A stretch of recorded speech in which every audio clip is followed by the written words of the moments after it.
Hi friends, welcome to Chitra's kitchen. வாங்க, இந்த ஷார்ட்ஸில் உங்களுக்கு மிச்சர் செஞ்சு காமிக்கிறேன்.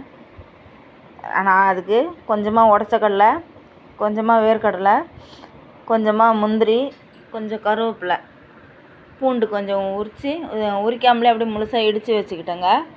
இந்த பக்கம் வந்து கடல மாவை கொஞ்சம் லேசாக மிளகாத்தூள், வெறும் மிளகாத்தூள், கொஞ்சம் உப்பு, அவ்வளோதாங்க. அதை போட்டு இந்த பக்கம் கொஞ்சம் பிசைஞ்சு வச்சுக்கிட்டேங்க.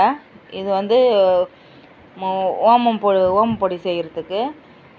இந்த பக்கம் வந்து பூந்திக்கு அதே மாதிரி கொஞ்சமாக கடலை மாவை, ஒரு 1/4 கிலோ கடலை மாவை, அதே மாதிரி மிளகாத்தூள், லைட்டாக உப்பு, கொஞ்சமாக பெருங்காயத்தூள் போட்டு கரைச்சி வச்சுட்டு, அதுக்கப்புறம் எண்ணெயை காய வச்சு கடாயை வச்சு எண்ணெயை ஊற்றி எண்ணெயை நல்லா காய வச்சு இந்த மிக்சர் போட்டு எடுத்துட்டேங்க.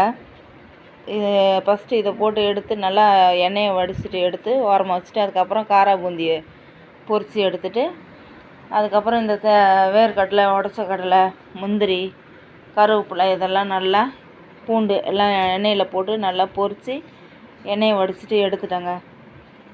அவ்வளோதாங்க. இது பூந்தி வந்து ஒரு இதுலேயும் போட்டேங்க. ஃபஸ்ட்டு கரண்டியில் ஊற்றி பார்த்தேன், சரியாக கொஞ்சமாக தான், லேசாக இதுவாக தான் வந்தது. அதுக்கப்புறம் மறுபடியும் வேறு கரண்டியை மாற்றி ஊற்றி எப்படியும் காரா பூந்தியை போட்டு எடுத்துட்டேங்க. அவ்வளோதான். அந்த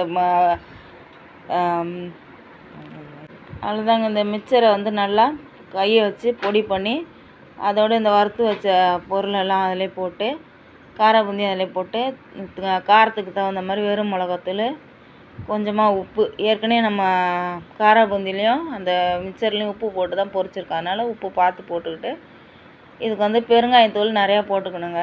ஏன்னா கடலை மாவு வயிறு வலிக்கும், கேஸ் ட்ரபிள் ஆகும். அவ்வளோதான். போட்டு நல்லா மிக்ஸ் பண்ணிவிட்டு சப்ஸ்கிரைப் பண்ணுங்கள்.